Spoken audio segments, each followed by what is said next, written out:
Let somebody shout hallelujah.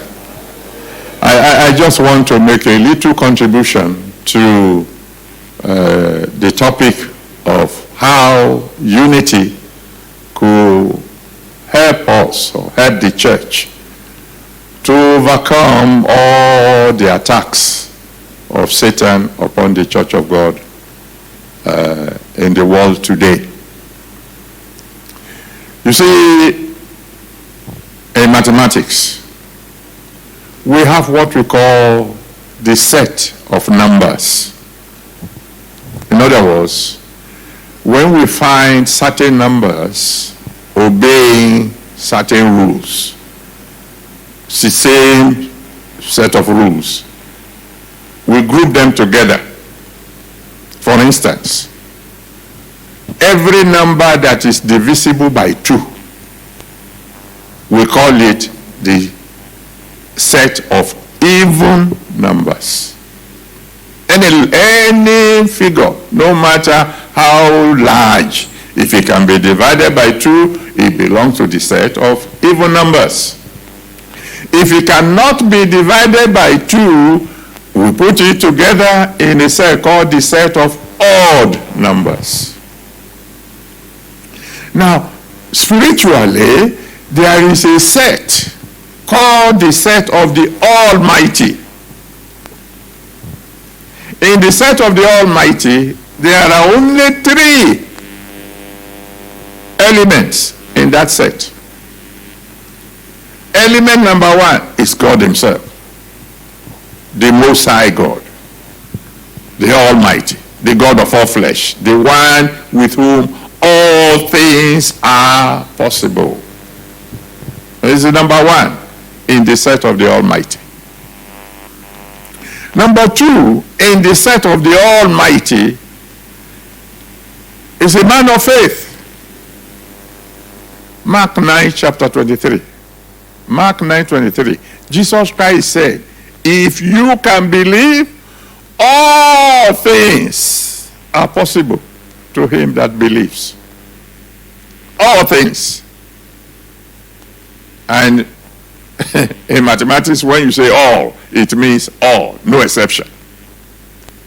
So if all things are possible to him that believes, it means the man who believes can do everything, including rescuing even a nation from the grip of Satan. After all, God said, I'm looking for just one man to stand in the gap before me so that I won't destroy their nation.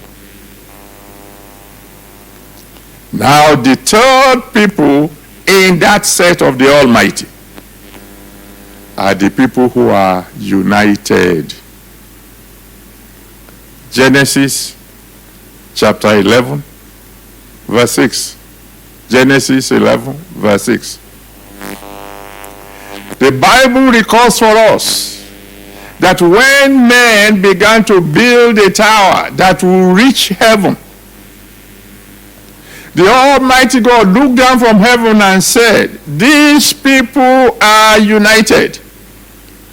They have one language, they have one purpose. There is nothing they want to do that they won't be able to do. You know what God was saying? He said, I am the Almighty. Heaven is my throne. The earth is my footstool. I can do anything. However, these people, because they are united, as mighty as I am, I can't stop them from doing whatever they want to do. The implication is simple. If only the church can be united, nobody can hinder us from winning the world for the Lord.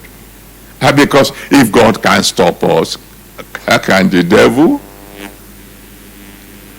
So my prayer, therefore, is that the Almighty God will help us to be united. And you know what is standing in the way of unity of the church? It is simple. It is the question of, if the church were to be united, suppose, and we are talking of unity I mean, not union. But assuming that we are even talking of something as small as union, suppose all the churches were to become one. Who will lead? That's the big question. In all the nations where I go, and I find disunity among the denominations, why can't you have an umbrella organization? The question had always been, who will be the leader? But if we study the scriptures, we find clearly that it's written in 1 Corinthians that God chooses the foolish, the weak, the one who is nothing, to be the leader. The moment you realize the qualifications of the one God will make the leader, you won't even want to be a leader. And the problem of leadership will be gone. If the problem of leadership is resolved, it becomes easy for the church to be united. So I pray that even as a result of this summit, as a result of the prayers you will pray at this summit, unity will come into the church. And we too will become members of the set of the Almighty. God bless you. That's just my little contribution to that aspect of the summit. God be with you all. In Jesus' name. Amen. Hallelujah. Let's be on our feet in one moment to pray this prayer. I remember when our brother Bosun was talking in the morning, he mentioned that a whole lot of speakers is still going around that. Papa Adeboye has said the same thing again, that God will give us the wisdom of leadership. The wisdom for leadership. The responsibility of leadership is so much that if we understand it, there won't be issues. We'll just do a support thing to who we understand. Even in our own local community, in our local church, sometimes it's very difficult to allow the responsibility of one man to run, not to talk of when we come together. But we need it in time like this to be able to surmount the things. The Bible said, when they see them as one, then will they know. Let's lift our right hand and just say, Lord, give the Nigerian church the grace. Give the Nigerian church the understanding. The Bible said the sons of Issachar, they were ahead because they had understanding of the time. That understanding, and let's also pray for our father who just spoke to us, because he's one of the fathers. He's one of the fathers. That the fathers will be able to hear themselves, will be able to speak to themselves, so that the younger ones will not be confused. Let's pray that prayer. Just ask the Lord that we need this unity in the body of Christ in Nigeria. That's all we need. All we need is, even though we say a rat will be the president, he will be the president. Because politics is a game of number. We have it on our side, but we've not been able to maximize it. But let the power, let the grace of God, pray that prayer, pray that prayer, pray that prayer. Father, help us. Lord, help us in this country. Let's pray for God's servant too, Papa Adeboye, especially in this season.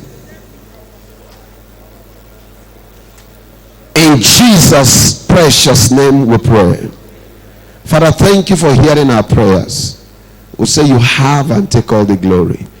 In the name of Jesus. The praise and worship